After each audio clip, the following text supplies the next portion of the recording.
What's up, everybody?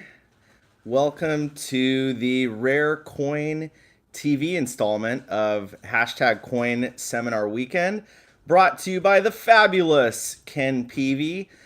Ken, I want to take a moment to thank you for bringing me in on Coin Seminar Weekend. I think it's super cool what you're doing. Ken's show is actually one of my favorites out there. So, Ken, if you're watching there, uh, thanks, man.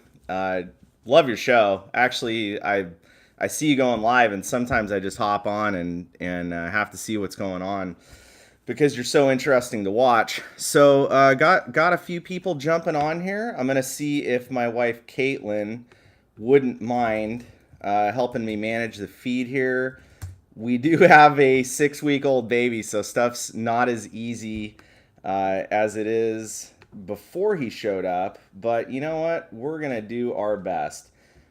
So if you could just. Now she's sitting next to me here. Wow, we got a lot of people here. We got Treasure Trolls Michigan. Cool, man. Smoking Coins is here. And said congratulations, mom and dad. Appreciate that, man. It's been a pretty wild ride so far. I'm gonna go ahead and help her with just one thing here, so bear with me.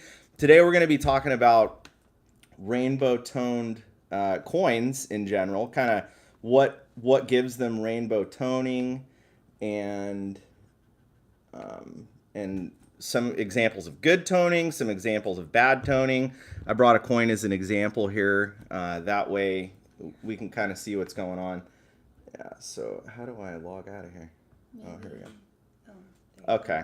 Man, we got a lot of people on here. Coin Dragons on here. We got Joe Durbin. We got Treasure Trolls. Dude, you guys are showing up today. That's pretty cool. So I'm gonna have her log on, and then anytime you guys see any words in the chat or any responses or anything, you can know that it's her. And so what we'll start with, I brought a Morgan dollar of my own that has rainbow toning on it. And I think this is a good place to start just because you can see that this is a coin that has pretty natural coloration to it. The colors are soft. It kind of makes sense. I would say that this is an end roll toned coin, and you can tell that by that little gap there. And okay, yeah, exactly. So anytime somebody jumps on here, just go ahead and respond to them, say what's up. So basically what had happened is this was in a coin roll, and the folded end of the roll got over the coin, and then the paper material had been in contact with the oxide in the surface of this Morgan dollar, and that's sort of what created all these wonderful colors that you see. And I use this as an example for this reason, so we can kind of work our way through the process that happens with silver coins. Basically, they have that oxide on their surface, and what ends up happening is that sulfur is typically the compound that was used in paper production. It was used in coin rolls, coin books, all kinds of things. It was used in flips, anything that's cardboard. There was a heavy sulfur content. And so basically what happens is that connects with a compound called oxide that's on the surface of the coin, and it soaks into that oxide. It reacts with it. And the darker the color that you see is going to be associated with a much heavier content of sulfur. And so your blacks, your blues, your reds, those are typically going to be a denser concentration of the compound. And you can see on this coin that we do have some blues, we have some of those dark colors, and even some golds up here. And so what that does is that shows us that there's some I'm gonna say what's up to some people here. Oh, Mike Badger. Caitlin took off, but she says hi. She had some problems with the pug. He's acting up, and yeah, we got the baby. There's all kinds of stuff going on over here. Let's see who else we got here. How Smoking Coins is on there. All right, man. Very cool. Very cool. What's up, Michael Mullins? What's up? It's me, Brian. So as we're working our way through here, we can tell that there's some of these darker colors, and so that tells us that there was a heavy concentration of sulfur on some of the parts that this coin was connected to for all those years. And typically, rainbow toning has a big impact on the market value. I can tell you just from trading in coins for so many years, especially with silver coins like Seated Liberty coinage, with Morgan dollars, with Peace dollars. There's a bunch of different kinds of coins where rainbow toning has a big effect on the value. And so that's why I wanted to go ahead and talk about that today. There's the good examples of toning, like we saw on this coin right here, but then there's also the bad side of toning.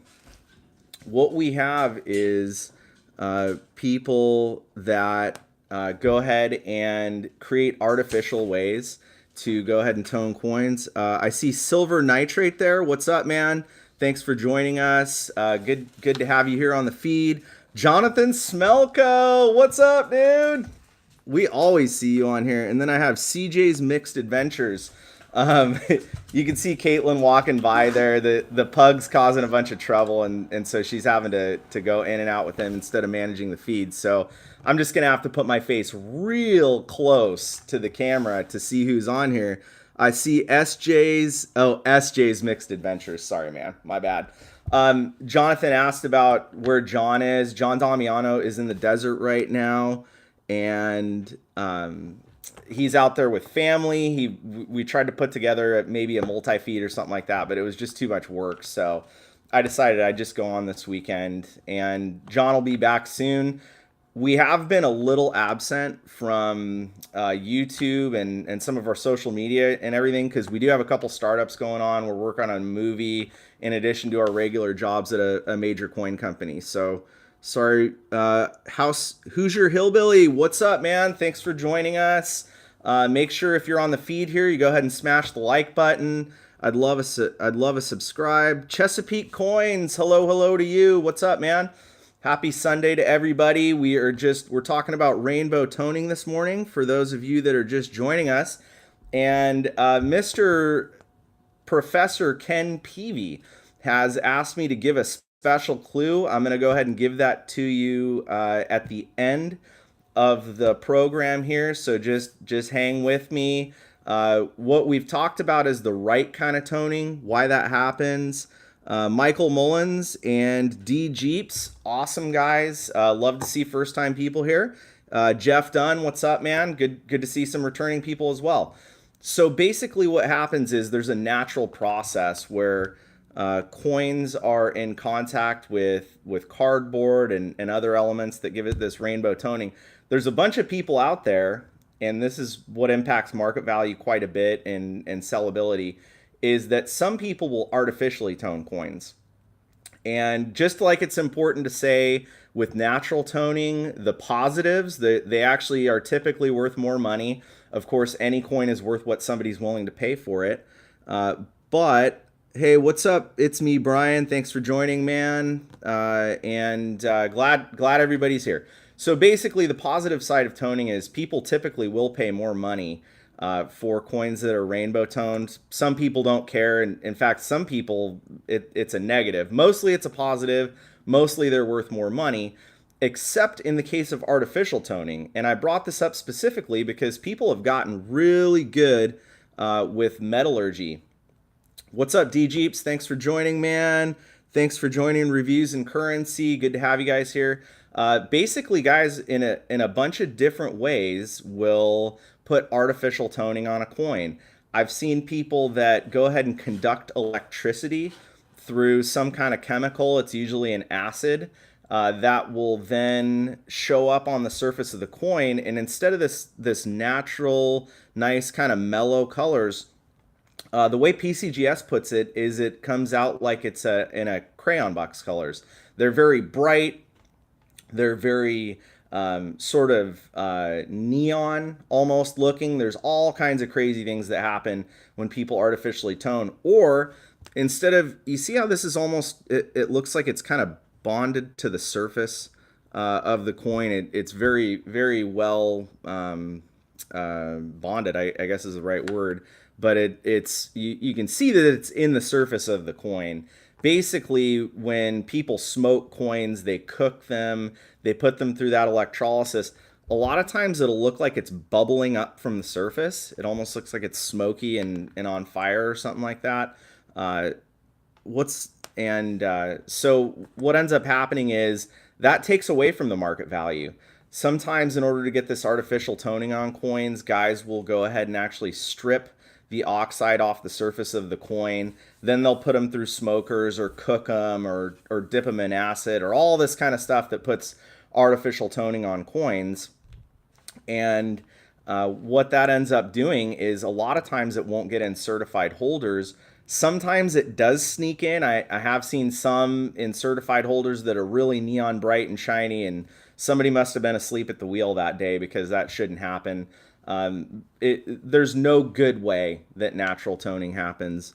And so that's kind of the negative side of it. I'll finish on a positive. There has been some crazy market results recently. I think the most obvious way that happened is earlier last year, in about mid 2018, an 1859 Franklin half dollar, which is by no means rare. There are tens of thousands of them or more. I forget the exact number. There might even be over 100,000 of them that exist. It's a crazy big number. One of those sold in MS67 plus with rainbow toning on it for $129,000. This is a coin that is probably worth about 10 grand. So that's a pretty big difference between $10,000 and $129,000. In my opinion, that's too big of a difference. I don't think one should ever pay more than 10 times a coin's market value just because it has toning on it. Now, a little earlier I said it is worth more, and it is. It is paid more on the wholesale level most of the times.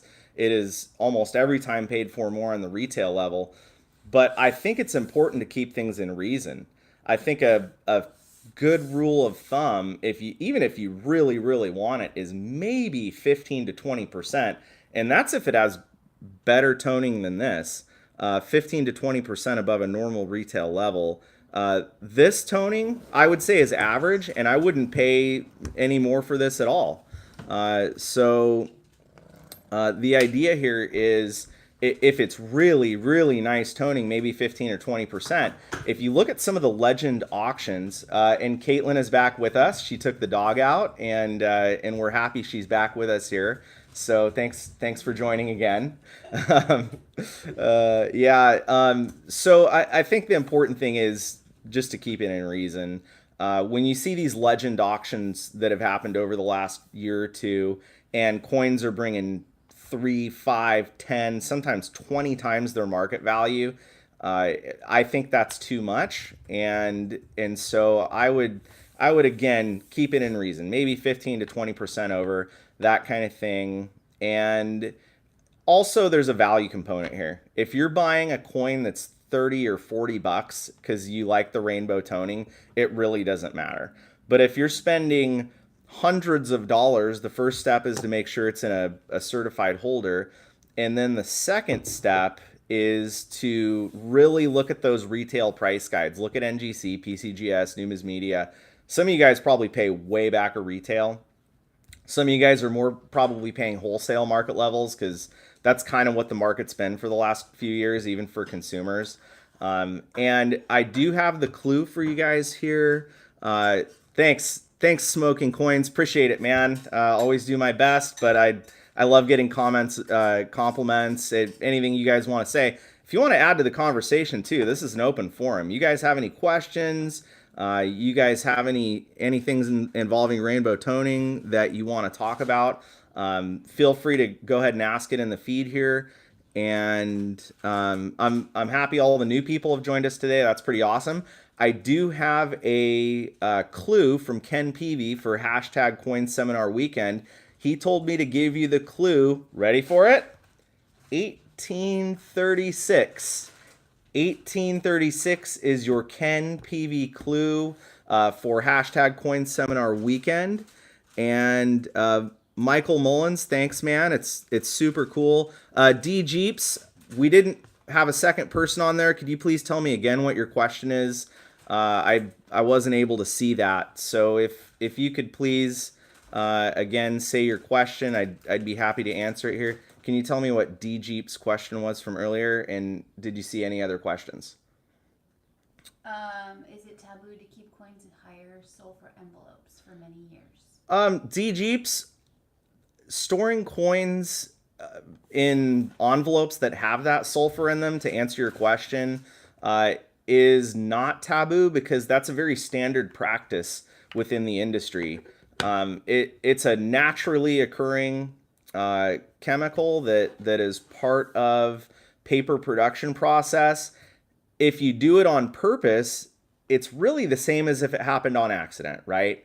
If it's in something that has that chemical compound it's associated with, and so it's not taboo. It's normal. It has the same result. And did you see any other questions on the feed here? One other one. Will it continue to tone? I don't know if that's related to a specific. Yeah, that's a really good question. And who asked the question? SJ's Mixed Adventures. SJ's Mixed Adventures asked, will a coin continue to tone? And that depends on exactly how the coin is being stored. What happens is it is oxygen being one of the main components that helps a coin tone. And so if the coin's being stored in the open air or it continues to touch something that contains sulfur, then it will continue to tone over time. And I have even seen coins continue to tone in holders. In fact, this coin right here is an example.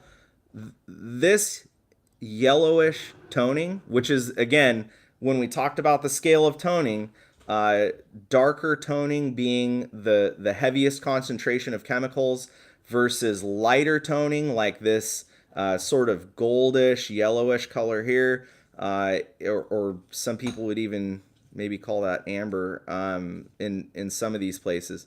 A coin will continue to tone as long as chemical reactions are happening.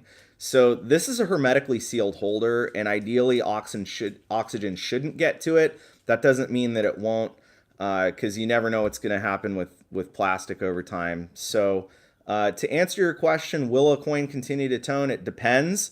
Sometimes they don't, but in the case of this coin, this has toned pretty significantly. There was not the strength and color of toning in some of these places, and I've had this coin for about 15 years. So it will sometimes, it won't sometimes. Very often I have seen them continue to tone, so I would say that's the case most of the time. Is there anybody else that has questions? If you do, shoot it over to the comments. Caitlin is there taking a look now. And let's see, can one artificially create a woody effect on a penny? That is a very good question, and you actually got me there because I don't know too much about pennies, especially the raw kind. I've dealt with a lot of 1909 SVDBs and some key date Indian head cents, especially in proof, but I'm more of a certified coin guy. Maybe somebody on the feed can answer that question. Can you artificially create the woody effect on a penny? I don't know. You got me. Good job. You win some kind of prize. My verbal commendation, I guess, is the prize there. So any other questions here? Coin Dragon says you can go ahead and create that effect. And Mike Badger here says that it's a planchet issue, not a not a an after effect of some kind of chemical reaction. So great having you guys with us here again. If You weren't on for the Ken Peavy hashtag coin seminar weekend.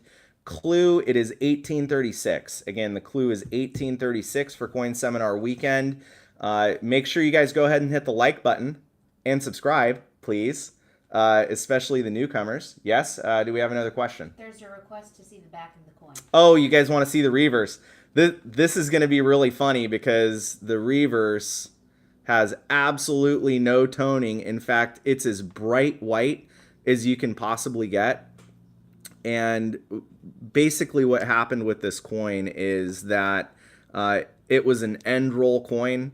You can see that the flap of the end roll was over it, and then the cardboard or whatever the rolls are made out of, that sort of paper, was sticking to the edges of the coin. And so again, yeah, Smoking Coin said that's a good indication of natural toning. Agreed. If the toning is shaped in a way like this one, and you could see that there would be a natural circumstance that occurred under, then that would definitely indicate to you that it is natural toning. But this reverse, again, just super bright white, as bright white as you can get. It's a total gem. Let's see, Jeff Dunn, pardon me. I'm not wearing my glasses, so I'm having to really look close to see the comments here. Jeff Dunn asks, can you get toning on any kind of coin? And Jeff, I think it's possible to get toning on just about any coin. I've seen copper, silver, gold. I've seen everything with toning on it. In fact, some of the best toning I've ever seen was under circumstances you don't normally see. It was an 1857S double eagle from the SS Central America Treasure, and it's a coin that sat at the bottom of the ocean from 1857 all the way until the second recovery of the treasure, which happened in 2015, and it had all kinds of crazy toning. In fact, the coin's on our Instagram page, and way back in our Twitter feed and on Facebook, if you guys are on any of those channels. It's got just blues, reds, ribbons all over the coin. It's insane.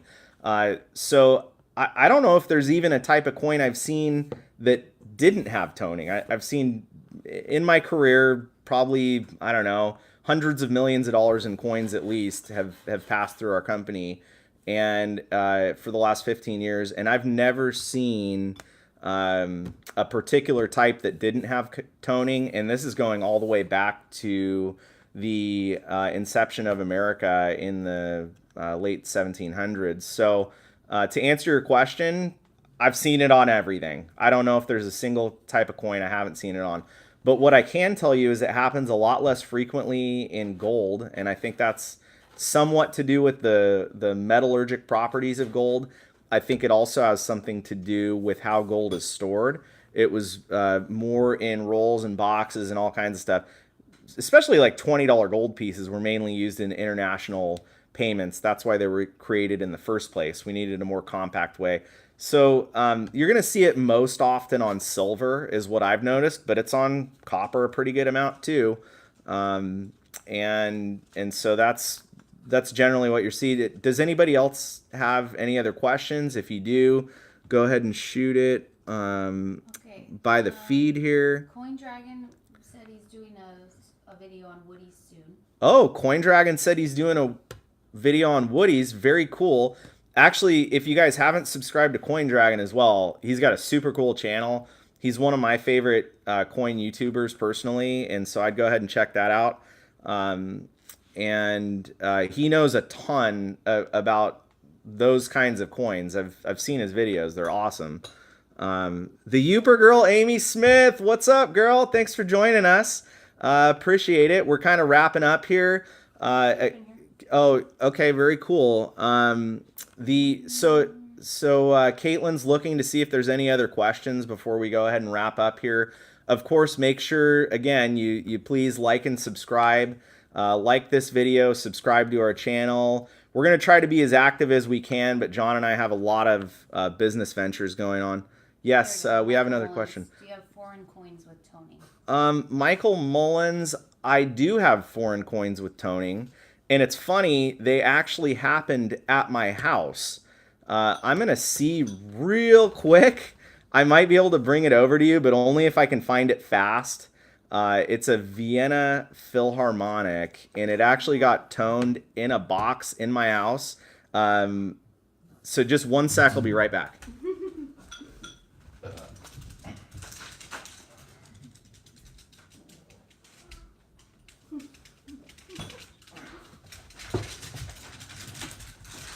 The pug wanted to run with me too. Java wanted to say what's up. So I'm now looking through my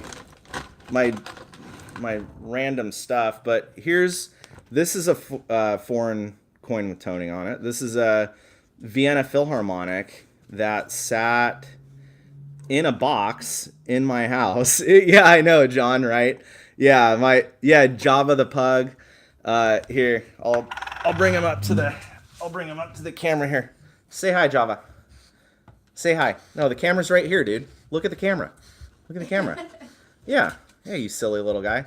So he's a crazy little 2-year-old pug. He follows us. He follows us everywhere. He's a crazy guy. Yeah, and we have hardwood floors, so he kind of like when he runs, his feet don't really get traction, and he's like drifting around corners and stuff. It's really funny. Sometimes he spins out. So, anyways, to answer your question, yeah, here's a foreign coin right here with toning on it. And what had happened is I basically kept it in this box of, random stuff, and it was in contact with all kinds of stuff. It was in contact with stuff like this. I assume this has some chemicals in the production. There's metal in here that it was touching. Here's a badge from the Long Beach Coin Show. It's touching metal. There's so much stuff. So I think what happens is there's a lot of things that can cause toning beyond what we normally see. And, what was in the red little folder? This was something that I had designed for a fishing tournament. I had a marlin fishing team from 2006 to 2011. And we actually designed coins to give away for the world's richest fishing tournaments, the Bisbee's tournaments. And we just used this as sort of a business card because we were fishing in the tournaments for prize money, but we were marketing our company as well. And the company name isn't on there or anything, but I work for one of the biggest companies in the market, and we were branding ourselves for the fishing tournaments too. So this is totally unique. I don't think I'll ever sell this just because there's only a few hundred of these out there that'll ever exist, and it's kind of a cool part of my career too. Do we have any other questions there that you saw in the feed? Let's see. Jeremy Wade wasn't there. Can't out fish anymore. Yeah, no kidding, huh? There's this thing. I don't know if you guys have heard of Brian Hendelson from Classic Coin, but he owns Global Certification Services, which they don't put numeric grades on stuff. I don't know if you can see the wording there, but basically he'll just put a generic grade, uncirculated, circulated, that sort of thing. I guess I can let the cat out of the bag because I'm going to be more publicly marketing for them as well coming up in the future, but it's Monaco Rare Coins is the company I work for, and I wasn't allowed to say that for a long time because of our lawyers, and I'm not actually marketing for Monaco right now on YouTube. I'm doing that for my personal brand, Rare Coin TV, but there are some things coming up, and if you go to their Instagram feed, you'll see I've done a couple videos for them. I'm going to be doing more for them coming up in the future here publicly as part of their marketing program. It's just I was asked for the last year not to merge the two. I wasn't supposed to say Monaco or talk about the products or anything because of our legal department, and the vice president, Adam Crum, had asked me not to. But that's all changing. You guys are going to see a lot more of me on their channels too. So I guess that's probably the first time I've said it publicly. Do we have any other questions here? Request for the clue. And something about the grading on the Morgan dollar. The clue, and Caitlin, can you please make sure that you type the wording? The clue is 1836 from our professor Ken Peavy for hashtag Coin Seminar Weekend. If you haven't hit the like button, please make sure you do it. And if you're new and you haven't subscribed to our channel, I'd love it if you did that too. 1836 is the clue by Professor Ken Peavy. And let's see here. Great info about toning, says Mantic Coins. Oh, thanks, man. You've got an awesome channel. So I love all the compliments, but when somebody has thousands of followers or tens of thousands of followers, it's pretty cool getting some love from them too. So again, we've got Coin Seminar Weekend going on right now. Do we have any other questions? Are we good? If anybody else wants to ask questions before we go ahead and open it up here. Feel free to ask away. Matthew asked about if the Morgan's graded. Okay, Matthew asked about the Morgan being graded. And again, Brian Hendelson owns Classic Coin Company and Global Certification Services. So he's a coin expert. He's a guy that you'll see in the news every once in a while, but he sells most of the coin company's product. He's a wholesaler. But what he does with Global is just kind of goes ahead and encapsulates it and authenticates it to his standard. So yes, it's in a holder. I wouldn't say this is graded, but if you asked me to grade it, I'd give it an MS62. I know it's kind of hard to see with this camera. One of these days, I got to get a fancy camera like Ken Peavy, and I think Mantic has one, and Coin Dragon. You guys all have like cool cameras that telescope, or I don't know what to call it. They like zoom in real close. With the regular iPhone camera, this is as good as I can get, but I'd call this a solid 62. I know it's kind of hard to tell. Do we have any other questions? Or There's been a request for Java to make another appearance. Oh, you guys want to see Java again? Okay, that's cool. Don't mind him. He's just scratching at the window right now and barking at nothing. I think the wind. Come here. Okay. Here we go, buddy. The Youper girl's son wants to see him. Oh, okay. Well, okay. Here's the request for Java the pug. Java, look in the camera. Look in the camera. Yeah. Look in the camera, you little monster. There we go. Yeah, he's a little chunk, this 2-year-old pug here. We thought he was a lot of work before we decided to have a baby. But let me tell you, this pug is an angel compared to our little 6-week-old baby. Maybe I'll just keep him with me for the rest of the broadcast here. Okay. So let's see. Yeah, it's kind of hard. Oh, okay. You can find Rarecoin TV on Instagram. We have a channel on Facebook. We also have a Twitter account, all under the same name.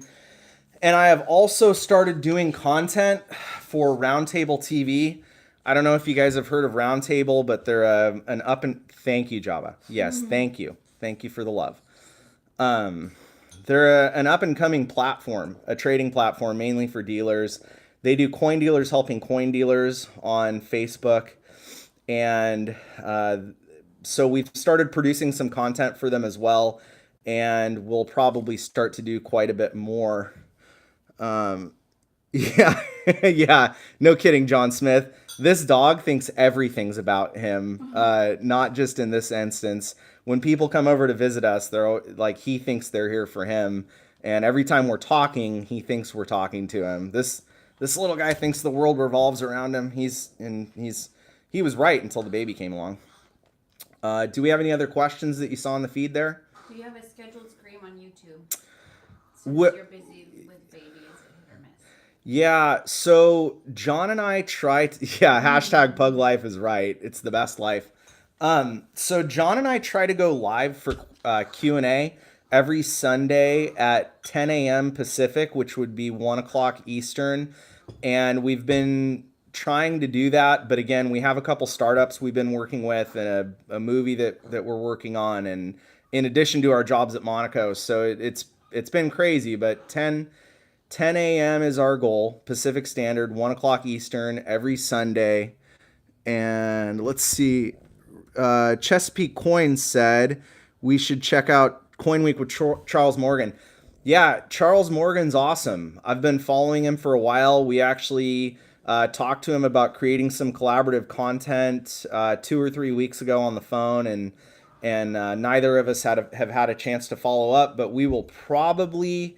I'm not going to say that he even said we would produce collaborative content, but he kind of said it was a good idea, and we are going to work on that, because I think right now Charles Morgan's probably doing a better job than anybody else talking to the coin market from social media.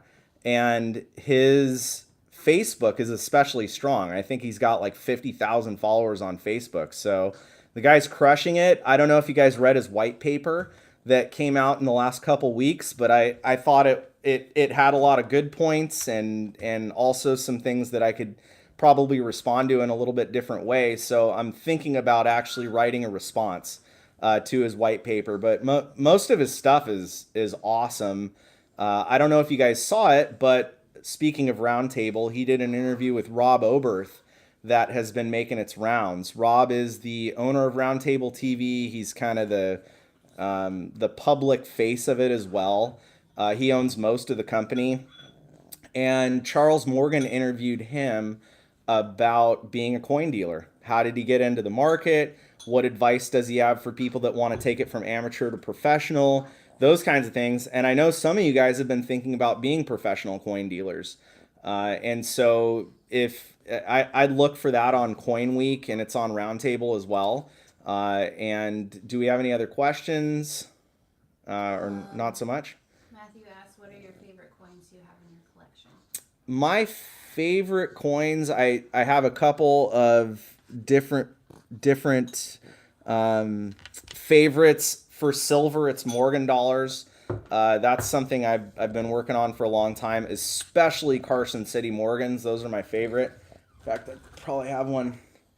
I keep the really valuable ones at the bank, but I keep some of these, $200-$300 coins laying around the house, because so what. But here's an 84cc MS63 that I just happen to have around. I love CC Morgans. They tell such a cool story. The Comstock load, the Wild West in Nevada.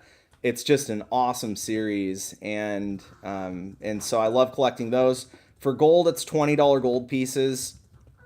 I love double eagles, and especially the first series from 1850 to 1866, because they're the rarest by far. There's only about 60,000 of them certified by both services. And if you look at type 2s, there's 80,000. Type 3s, there's like 800,000. And then St. Gaudens, there's millions. So type 1 double eagles are by far the rarest $20 gold pieces as a series. And the cool thing is you can pick them up for affordable sums. We've been buying them for as little as $1,500, $1,600, even though they're incredibly rare. Over the past year, prices have come down quite a bit, creating a good buying opportunity. Did you see any other questions on the feed there that you can recall?